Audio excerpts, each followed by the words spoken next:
Okay, we'll go ahead and get started here. This is a video that we're calling the New Ham Bootstrap. And hopefully it'll answer the question, if you're a new ham, how do I get on the air from here now that I've got my license? So hopefully this will help you out a little bit. I thought I'd give you kind of a little historical perspective of how we ended up here. Our ham radio group got together in 2017, 2018, and one of the main things we wanted to do was to try to help people, as many in our community as were interested, get their amateur radio license. So what we did is we put together some study groups, and typically what would happen is we would start a session. We'd meet on Sundays at our clubhouse, and as you see here on the screen, this is a particular time in 2019 where we ran both the technician class study groups and the general class study groups, one right after the other. And the way this worked, we would ask the people that were participating uh, before the study session to read the chapter in the ARRL book, answer all the questions, and then come to the study group and um, hopefully give them a little insight and a little better understanding of the subject matter. So you can see we had about 8 sessions. Took 8 weeks to go through, uh, get through all the chapters. Then we'd have the VE test date scheduled. Here, this one, for example, was on November 24th. And following the VE test, about a week or two afterwards, we held what was called a New Ham workshop. And what that entailed was the people that had gone through the study groups, and all of them have actually, to this date, passed their test going through this process. We'd get together again at the clubhouse and do a New Ham workshop where we'd help them, if they had radios, help them get the radios programmed, get them on the air, and provide some insight into how all that starts up once you get on your license. So this was the brochure, informational brochure we had that we would hand out to people that might be interested in our workshop, the New Ham workshop. And we ran this for a couple of years, and then a couple of things happened uh, historically. One was significantly historic, and that was the COVID uh, uh, process that we went through, where we couldn't get together.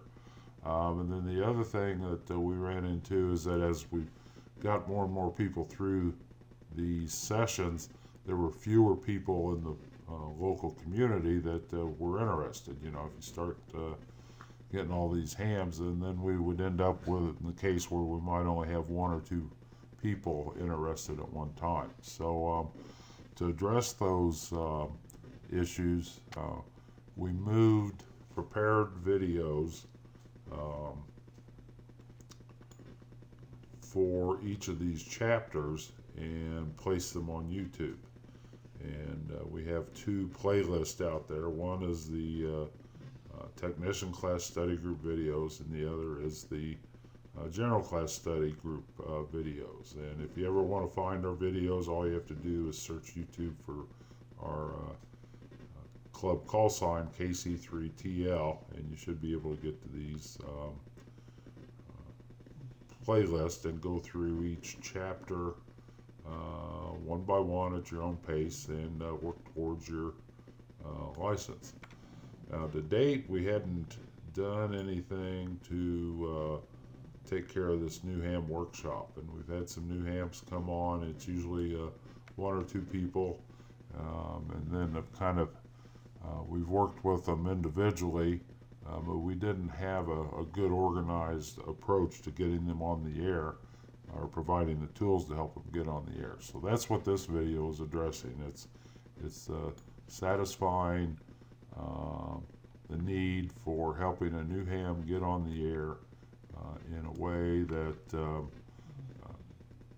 for one thing, is consistent and they can do on their own if necessary, but there's always a bunch of us there ready to help if they need it. So we'll get started. So this is, we refer to it as a technician license bootstrap. And so what that means is that this will help the new licensee pull themselves up by their bootstraps if necessary to get on the air. So, as I mentioned, it is intended for the technician amateur radio licensee that just got their license, or maybe have had it for a while and hadn't gotten on the air yet. But the primary purpose of this is to get them operating on 2 meters and 77 centimeters FM for simplex and repeater modes in the Treasure Lake area. Now, this video is going to have specific frequencies for our nearby repeaters, and if you're not in our area, you could still go through the same process. You'll just have to look up the repeaters that you want to work in your area, and we'll show you how to find that information if you're not too sure how to get that. So the content's not intended to be exhaustive, but give you basic information required to get you started, and we've got some links for sources of further study if you want to take advantage of that and grow in particular areas. That's one of the neat things about ham radio. You can do just about anything you want. There's just all different kinds of things that you can do. So whatever trips your trigger, as they used to say when I was younger. So before you start, I kind of wanted to give you a little, encouragement. It's not unusual for a new ham to be a little apprehensive. A lot of this is new to them, and they have some concerns, but I just want to try to put your mind at ease here. I want you to relax. We're called amateurs. We all make mistakes, and you shouldn't worry about making mistakes. Mistakes happen all the time by everybody. About the only way you'd really get in trouble with amateur radio is if you maliciously did something. So, if you make an honest mistake, just step back, learn from it, and keep going. Don't fret it too much. The other thing is, and I've pointed this out to some people, is that it's a hobby, not a religion. I mean, there's a lot of rules and procedures and operating methods and those kind of things that go into it. But it's also a real good opportunity to experiment with things. And you start getting into the experimentation of things, your mistakes will go up. So we don't have a catechism you have to follow. One of the things I like about the way amateur radio is set up is that the FCC establishes laws and regulations that are necessary for good, efficient use of our allocated frequency bands. And then over the years, there's been something developed that's referred to as generally accepted practices, which are agreements that within the ham community we've made to define how to do certain operations, and one that is really stands out as a good example of that is on the band allocation. We'll get into that in a minute, but what they do, we've got certain frequency bands that we're able to use. And the generally accepted practice is that the lower frequency section of a band tends to be designated for CW, digital, data type operation, and then the upper part of the band is for a single sideband and some other things. So that's an example of what a generally accepted practice is. There's no requirement for that distinction in the FCC regulations that I'm aware of anyway, and But that is just kind of a good self-regulating, self-policing example. 99.9% of the hams that you're going to encounter are nice and they want you to do well. I think you'd be hard pressed to find another group of people. Hold on. Okay, I'm back. That was a telemarketer, and was on the phone long enough to ask him a question that always turns them away. I asked them, "Are you a paid solicitor?" And if they say yes, which they have to, I don't do business with paid solicitors. So, okay, getting back to it. So I think you'd be hard pressed to get a nicer bunch of people when you look at if you were grouping people. And there are some there. That's why I've got the 99.9% that are bad operators and like to cause a little trouble. Those are actually called lids. You'll hear people refer to someone as a lid, meaning they're a poor operator. And it's Lima, India, Delta, Sierra. So and the thing to do with them is just ignore them. If you try to engage them and argue with them or whatever, it'll just encourage them. I think they're probably most of them were abused somewhere. So ignore the lids, and the other 99.9% of the ham population will be real pleasant to deal with. The hobby can be as little or as much as you want. There's just so many things to do. If there's just, let's say, for example, all you want to do is talk on repeaters with a handheld HT, that's fine. That's all you need to do. And if you want to get into all other kind of wild and crazy facets of ham radio, that's fine too. So just whatever you want to do. And it's good for you to enjoy what you do and have fun with it. That's the whole purpose of ham radio. You can't get a lot of enjoyment out of it, and I guess that's all I've got to say about that. So we'll go on to the next slide. In your YouTube, when you access this page, in the description, I'm going to copy these links into the description. And what these are recommended YouTube videos for you to take a look at. This is one on things to consider when buying your first radio. The thing with YouTube and Google, you can use them for all kinds of learning for just about anything, but particularly ham radio. But the problem I see is that there's so many sources for information. It's difficult sometimes to sort out the good from the bad. So sometimes you have to look at a lot of bad YouTube videos to find you a good one. And when you find a good one, mark it down and let everybody know.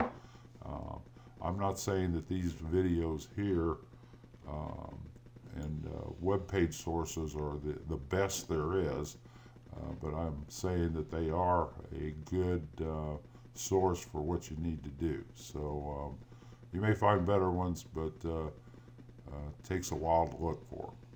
So buying your first radio, how to program your radio, your VHF, UHF radio, and this will be applicable to either the HT or the mobile base unit you might have. One of the dominant sources for programming ham radios is a program called Chirp, and it's a free program. This is the link that you would go to. You should be able to just click this link in the description, and it'll take you to the page where you can download Chirp. Chirp is constantly being updated with new radios, and I think they change it. It looks like every 2 or 3 days.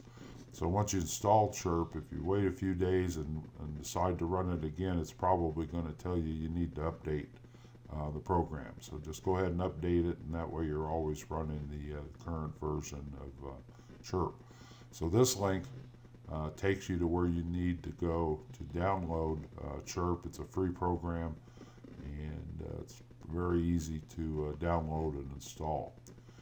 And then this video is a good one I ran across that explains to you how you use Chirp to program your radio. So I would recommend that you watch this video. Like I mentioned, you may be needing to look for other repeaters, whether you're in our area or not.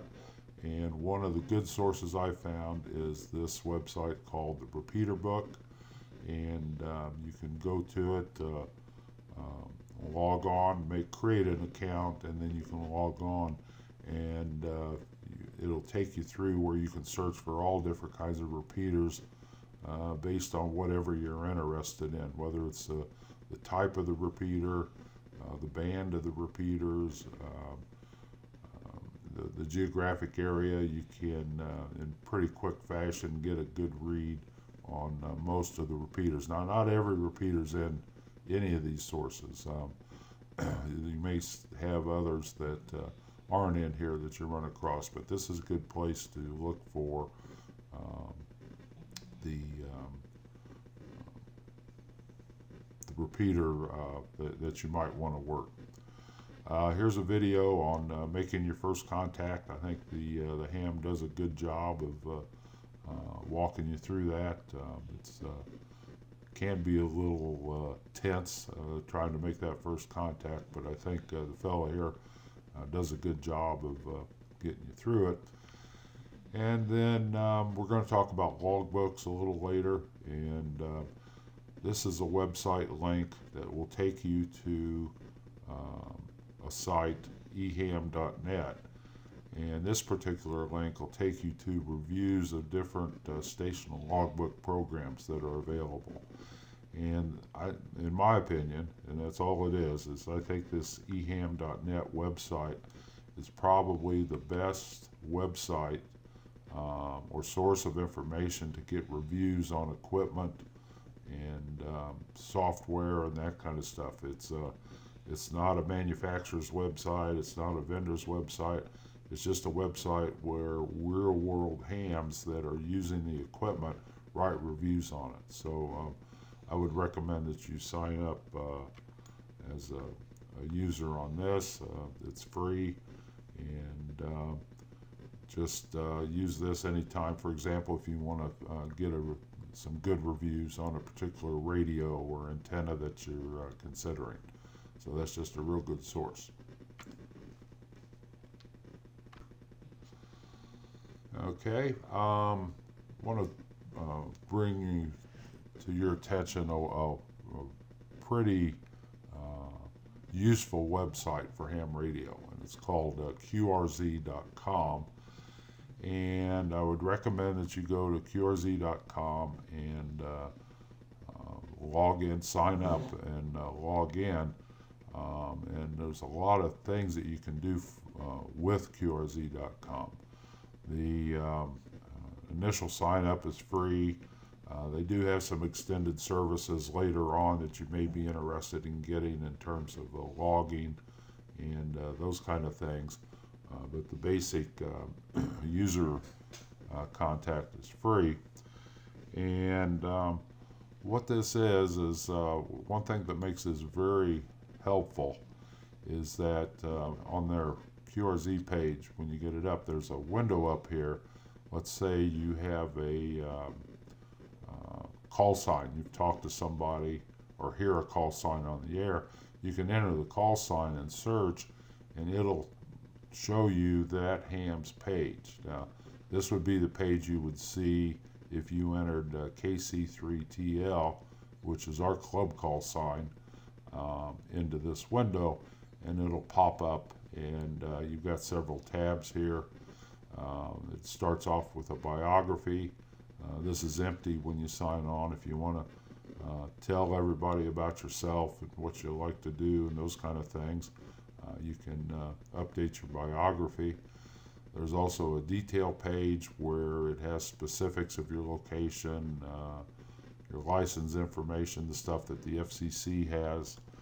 And then there's a logbook section Um, Now, the two things, at least two things I like about this is that you have the biography page, so you can see, get some information from someone you just talked to. And then the other thing it does is it can be a logbook for you. And I think the next slide I'll get to, it'll show how that's set up. Just a couple things I wanted to mention before I leave this slide. Our ham group's email address is KC3TL@outlook.com. We don't receive a lot of emails, but every once in a while I'll check that page. The other thing you'll notice is my name's on here, and the reason for that is I'm the trustee for this call sign for our group, which means I think I'm the one they haul off to jail if somebody does something wrong. So don't do anything wrong, at least not with this call sign. Okay, I think that's about it for this page. Okay. Wanted to get into a little discussion, explanation. I know you've covered this in the when you were studying for your test, but I just want to kind of do a quick refresher here on what are bands. We're talking about bands all the time. Well, what does that really mean? If you look at the electromagnetic spectrum, there's just an infinite number of frequencies, from very low frequency to very high frequencies. And the reference to a band is what frequency range we call a particular range of frequencies. For example, if we look here, this first band, we start at 3 kilohertz. That's 3,000 cycles per second, and it goes to 30.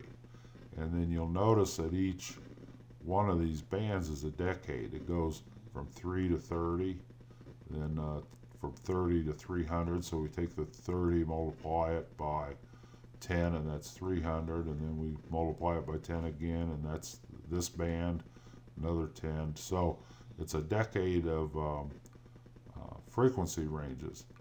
And then the designation, the 3 kilohertz to 30 kilohertz, is VLF, or very low frequency. And then this slide kind of shows you what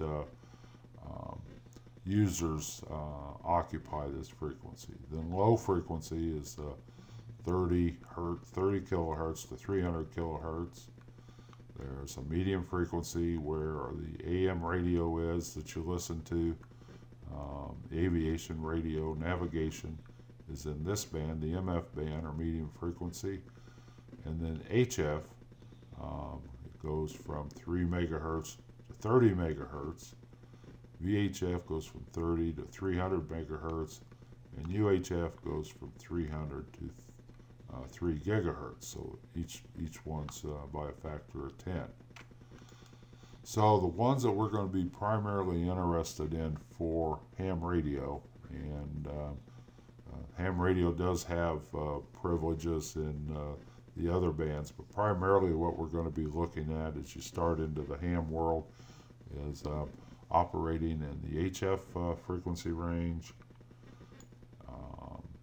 This is generally, well, you need a general license with, there are a couple of exceptions, but generally you need a general or extra license to operate the bands, the frequencies in the HF range.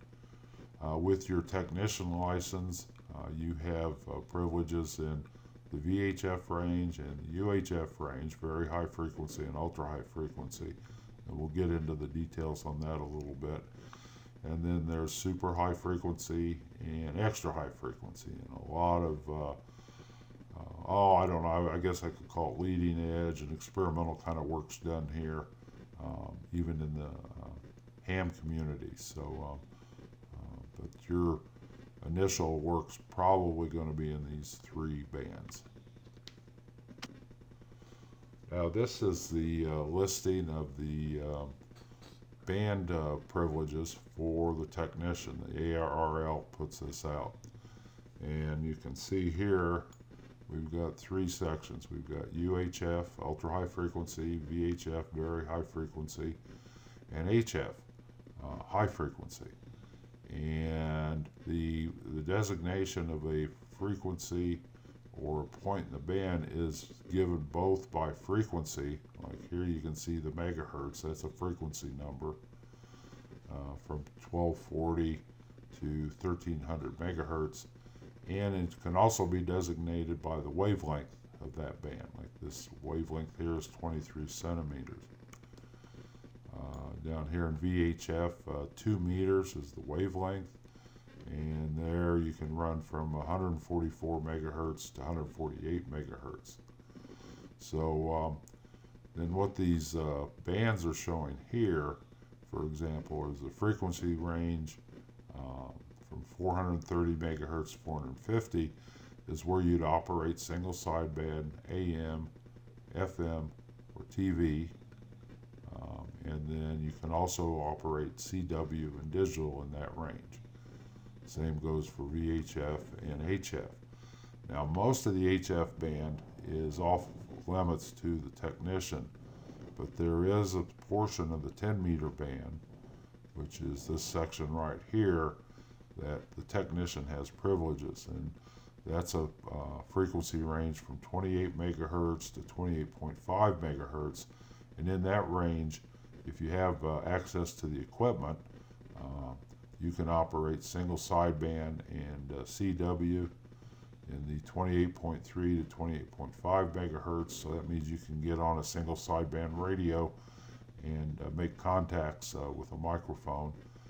And then you can also use CW RTTY, which is radio teletype, or any of the data modes in the 28 to 28.3 megahertz. So the reason this is here is that the focus of the technician license is primarily the VHF and UHF, but this gives you a window of opportunity if you wanted to explore how some of these other things work other than just FM handhelds. You can go to this section of the band with the right equipment and do the operations. And then this just kind of zooms in on those three bands a little bit. You can see, for example, on 2 meters, which is VHF, you got a section here for CW only, and then the rest of it is pretty well open to you. Same with UHF, and then here you get a little closer look at the HF privileges for a technician license. Okay. So that kind of explains the bands. Now, when I first work with a new ham, usually we've got a radio he has to program, and this is kind of the basic starting list of repeaters and simplex frequencies and some other frequencies that we put in the radio. Specifically for our group, I want to point out the yellow highlights. We have a Monday night net, 8 o'clock in the evening, every Monday night. And in that net, there are 4 different frequencies that we check in from. This first one here is Treasure Lake. This is our repeater. It's located at the Treasure Lake Church, and it has a frequency of 442.525. It has a plus offset, which means this is the receiving frequency, and when you transmit, your radio is going to automatically change to 5 megahertz higher than that, so it'll transmit on 447.525. And it uses a tone. This enables the repeater. The tone is, as you may remember, is a low frequency audio signal that is transmitted with your voice, and the tone that we use in order to initiate the repeater is 173.8 hertz. Another repeater we go to is a VHF repeater, and you can see this is in that 147 megahertz range, so that's a VHF, whereas our repeater is a UHF repeater. And this is located, the repeater is owned by the 911 center, I believe it is, for Clearfield. and it's located on the high point up there on Interstate 80 on a tower, and has a very large footprint, meaning it can cover all the way from that point, say west, to about Interstate 79, and about the same distance east and pretty far south, and not quite as far north, but it just has a huge footprint. And we use that as our backup repeater if ours isn't doing what we need it to do. The footprint on our repeater, the Treasure Lake repeater, will cover our Treasure Lake, Du Bois area, to Rockton, and if you're on a hill down in Punxsutawney, we've got a club member that regularly checks in from down there on top of a hill. So a lot of it has to do with terrain. So it's a much smaller footprint than the W3CPA repeater, but our objective is just to have communications within the Treasure Lake and Du Bois area. We didn't need to get any farther than that because we can go to the W3CPA repeater. There's a range of simplex frequencies. These don't use a repeater. These frequencies here are simplex, both VHF and UHF, and what these are used for is radio to radio communication without a repeater. Now, what we did early on is we designated certain frequencies, simplex frequencies, and called them by V1, V2, V3, and V4 for the VHF simplex frequencies. And then these are the four frequencies that we've designated. And the V1 is the national calling frequency. And just as a reminder, the calling frequency is intended to be used where you make a contact with someone. You can call for contact on the calling frequency, and then once you establish contact with another station, you should change frequency, or that's referred to as QSY to one of these other frequencies, so you leave the calling frequency open. So there's a calling frequency for the VHF, and there's a calling frequency here, U1, for the UHF. And what we do on our net is we start on our repeater, call for check-ins, and then we QSY, or change frequencies, to this frequency, the V2 frequency, 146.475, and we'll check in, call for check-ins of everybody that checked in on our repeater, and then we'll QSY to the UHF frequency, call everybody again. And what that lets us do is, as a group, we have the ability, I kind of call it band dexterity, where we can easily move from one band to another, one frequency to another, and then by using hearing how we're doing from a signal report standpoint, see how well our simplex frequencies for VHF work and the UHF work. So it's just a good practice to periodically check your communications capabilities in your community on these different bands. So we go to Treasure Lake, we go to VHF simplex, UHF simplex, and then we end the net on the W3CPA repeater, which is the 911 repeater, and that's it. So these are repeaters in our area that typically put in a radio for a new ham. Gives you a little bit of, you could wander around a little bit. So these are the repeaters. 9 through 15 are the simplex frequencies. And then what I added down here are the local fire and EMS frequencies for our community. And the reason I put those in there is that it's easy. Usually the HT radios and the mobile and base stations have the ability to scan the frequency bands. So what you can do with a program like this, you can set your radio to scan, and it'll scan all these frequencies, so you can kind of keep an ear on what's going on.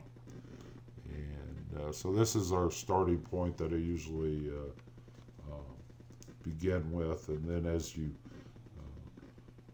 figure out what you want to do, it's easy for you to add other repeaters. Maybe there's some simplex frequencies you'd want to add, or these kind of things. So when you're done with this session, hopefully you'll be able to do those kind of things with your own radio.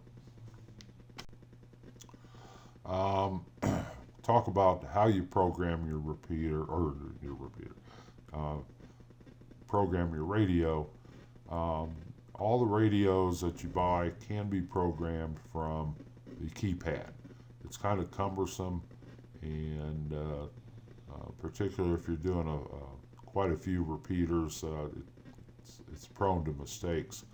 So there are programs that you can get that you can put on your computer and connect your radio to the computer, where you can program your radio in a spreadsheet form. Now, some manufacturers have free software for your repeaters, for your radios. This is an example. I have a Kenwood TMD 710G, and this is a screenshot from the software that they provided for me to program my repeater. And you can see I can enter the frequency, the step, the memory name, and just everything you need to do I can set up with this program. Then you can save the program and then upload it to the radio, and you're ready to go. There are third-party sources for software that will program your radios. This is a screenshot from a company called RT System Software. This is for my THD74A, a Kenwood handheld. This particular handheld is very complex. It has a lot of features. It has D-Star, APRS, GPS, and probably some things I didn't even know it has. And since it was a little more complicated, a lot more adjustments and settings to make, I went ahead and decided to get the RT System software for it because it was a little more comprehensive and easier to use than the vendor supplied software. So that's an example of third-party software. And then probably the most widely used software programming program is a program called Chirp. And what you can do with Chirp is you can program there's just a lot of radios that Chirp can handle. So what this link is, and this link's also in the description on the YouTube video, you can go to this link and get the free copy of Chirp. And this is how you do it. You can either they have versions for Linux, Apple, and Windows. So whatever computer you're running, operating system, you'd select that one. So you download Chirp, the platform, and they just walk you through the steps of obtaining and starting up Chirp. So that would be something you probably want to do to get started here. The other thing I wanted to point out is that there are just tons of ham radios and non-ham radios as well. I call them commie radios because they come from China, and they have they're typically very low cost, fairly well featured, but this is probably the most prolific radio in ham radio now, and it's the Baofeng UV5R. Excuse me.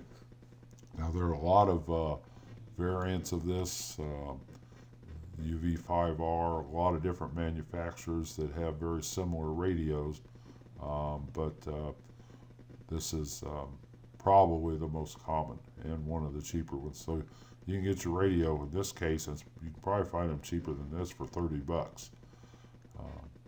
The other thing I wanted to point out, something you probably would want to get, is a programming cable.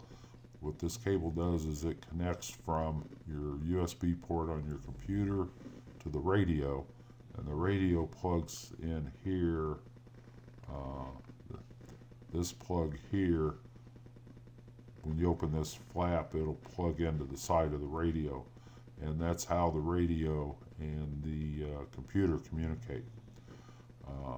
Now you need to be careful, make sure you get, as they say here, a genuine USB program. There are a lot of counterfeit ones, a lot of knockoffs, but you want to make sure that the cable you get is appropriate for your radio. And the problem that you run into with the knockoffs is that there's actually a chipset in the USB connector here that needs to match up with your radio and your computer. So just a heads up there, be careful what you get. Third thing, just wanted to point out, something you might want to consider is that the walkie-talkie, or not walkie, the the rubber ducky, that's what they're called. The rubber ducky antennas are poor for transmission. You might want to consider upgrading to a higher quality, more capable antenna, and there's just tons of those around too. You can kind of sort through it. So, you know, 20 bucks there. Say if you want to get the antenna, 22 here, 30 here, so you're looking at about 70 bucks to get everything you need, and you really don't need the antenna. You can go with the rubber ducky, but that does help out a little bit. Okay, now I want to talk a little bit about logbooks and the importance of logbooks and how you might go about doing it. And there are two types of logbooks that, in my opinion, that you need to consider. One would be the station logbook, where you record your contacts with other stations. And then the other type of logbook that I'd recommend is that you maintain what I would call a technical journal. And we'll get into both of those as we go along here. So a logbook can be anything as simple as just a handwritten logbook like the one shown here. And there are a lot of different types of logbook templates available on the internet. You can make them your own, make one up your own, and just as long as you get the information that you need, you'll be in good shape. You can do them by hand, and there have been a lot of contacts recorded with handwritten logbooks. The other thing you might want to consider is to use a computer logbook program or logbook system, and there's several ways to do it. Now, remember we looked at QRZ.com, and when you sign up, you get the ability to have a logbook.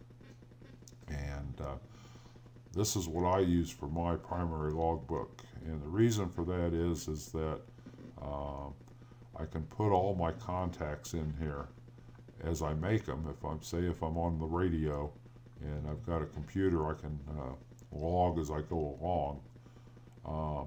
The other thing is sometimes you'll get into programs where the program will have a logging program.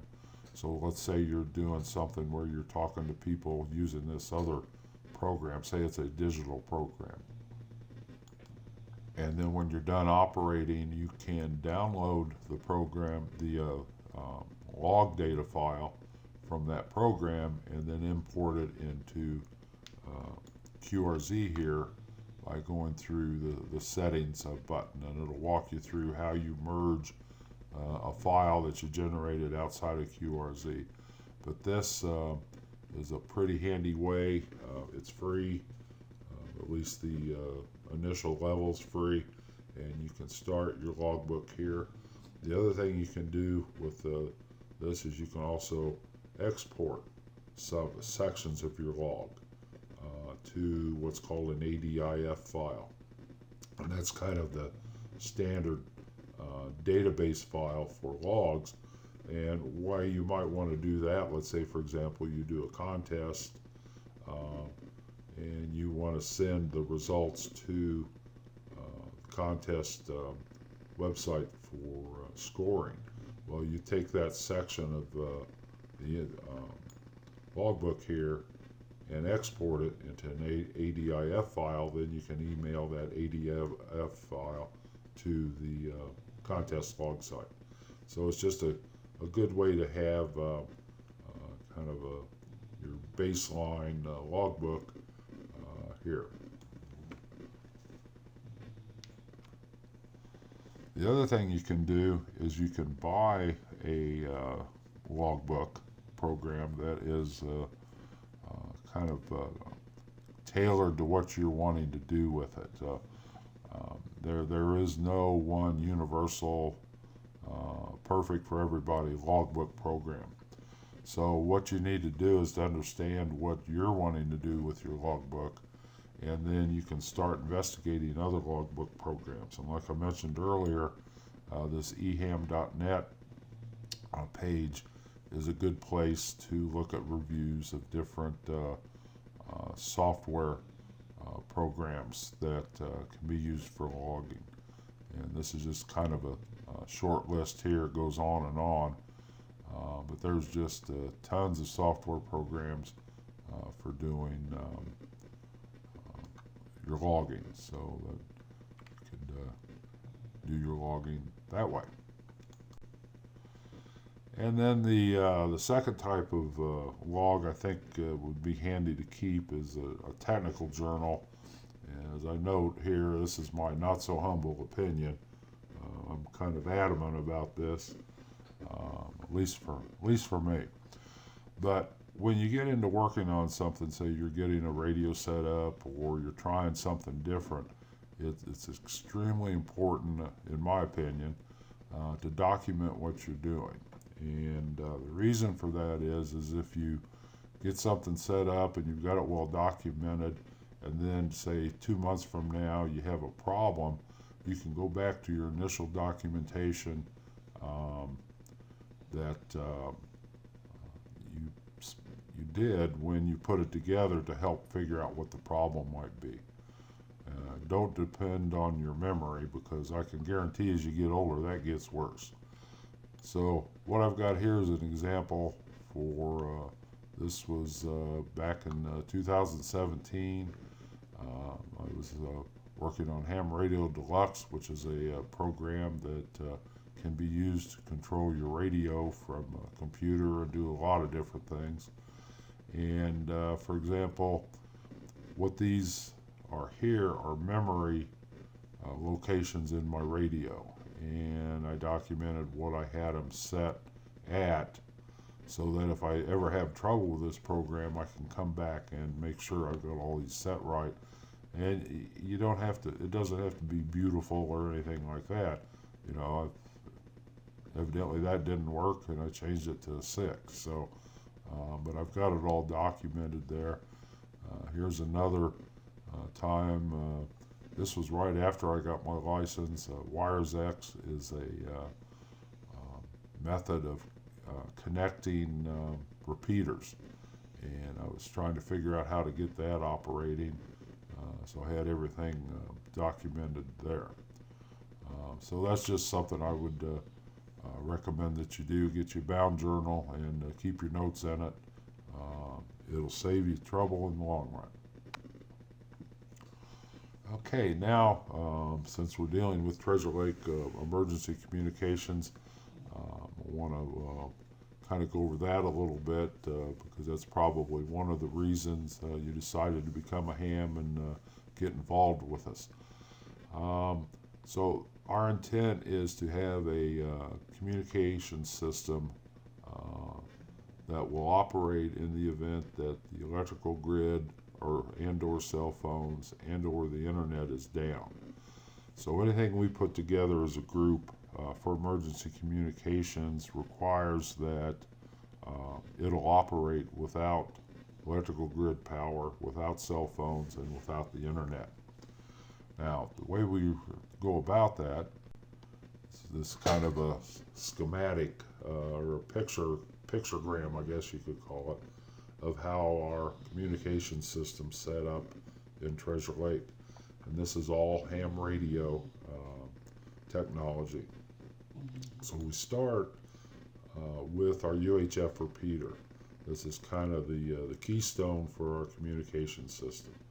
And as you know, the repeater enables us to communicate just about anywhere in Treasure Lake and the surrounding area. Now we have hams that have local handheld, mobile and base radios for VHF and UHF. So these radios are good to use. We can use the repeater.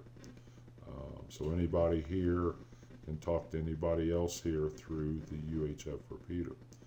We also have, if you're not a ham, you have the ability to monitor this repeater by using a UHF scanner and setting it to our frequency. Or a couple years back, we modified some UHF handhelds, some cheapo Bofangs, so that they were receive only, and people could monitor and hear what's going on with the repeater. So that establishes the communications within the Treasure Lake area. Now we also have hams that have stations where they have not only the VHF, UHF capability, but they also have HF. Now HF, the high frequency bands, are where you can get into the longer distance communication, where you can cover a region, a nearby region, the state, nationwide, and even worldwide at times. So what this enables us to do, and I think the last time I checked, we have about 13 hams in our community that have setups like this.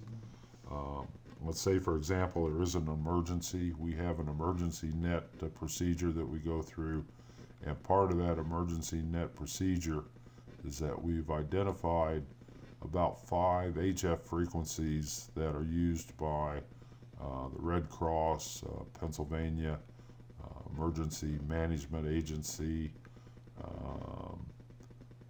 the county. There's just several. There's 5 frequencies we've identified that will carry two-way emergency communications in the event of an emergency. So what we do on the emergency net is, first thing we do is we assign a frequency to each one of these stations to monitor. And these stations will have the ability to communicate to those resources outside by listening and also transmitting if necessary. So what this enables us to do with all the information, if they're monitoring this external information, when they receive something that's pertinent, they will relay it through the repeater to everybody in the community. And likewise, if someone, say for example, this fella here has a message that needs to get out, say to Pennsylvania Emergency Management Agency, he can send that message to the station that's monitoring that frequency, and they can pass it on, the traffic pass it on to the destination source. So what this enables you to do, if you're a ham, you've got two-way communications essentially with anywhere these HF radios can cover, which is certainly the U.S. and beyond if necessary, and if conditions, operating conditions are good. So that's the basic game plan for our emergency plan. So there's more information and details that we can get to you if you're interested in understanding it a little better. And that's about it. I think with the information we just covered, you'll have the ability to get your radios up and running and make contacts with people. And want to offer help. Our group's here to help everybody. Although I'm a firm believer that banging your head against the wall improves your understanding and builds character. So I think it's good to kind of tough it out and work through some things if you're working on something new. But if you get to the point where you're just not getting anywhere, don't hesitate to get a hold of some of us. And this is my email address here. You could send me an email. And I can't guarantee you that I'll have the answer, but I can guarantee you I'll be willing to beat my head against the wall with you until we figure something out. So you can use this target if you need, and I think that's about it. I hope everybody has found this useful, and like I said, if you have any trouble, let me know. We'll get you there. So this is K3SKS, a 73 to everyone, and I'm clear.